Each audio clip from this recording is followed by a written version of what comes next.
Sinabayan ng kilos protesta ng mga kritiko ni VP Sara Duterte ang pagkukonvene ng Senado bilang impeachment court.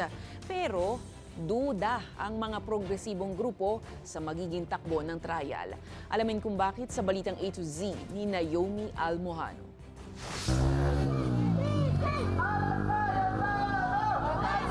Nagmarcha sa harapan ng Senado ang mga progresibong grupo sa kabila ng pabago-bagong panahon ngayong Lunes. Ang sigaw nila,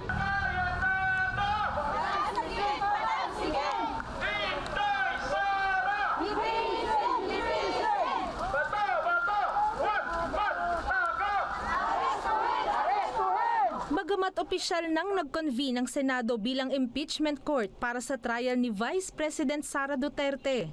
Wala tayong katiyakan na magtutuloy ang impeachment trial, magiging mabilis ang proseso.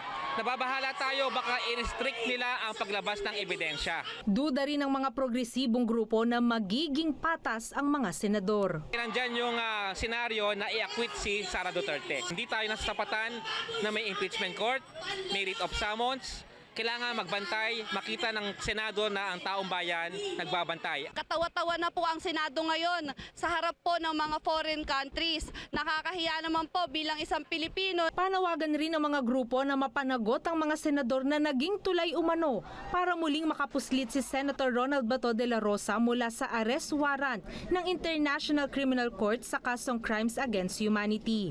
Pero giit ng supporters ni de la Rosa, hindi po siya dapat makulong sa ICC kasi napakamali po yun sa dayuhan ng korte na ikukulong. Hamon nila kay de la Rosa harapin ang kanyang kaso sa ICC at sa Vice Presidente naman sumipot sa impeachment trial at doon ilatag ang kanyang depensa sa mga reklamong graft and corruption at iba pang high crimes.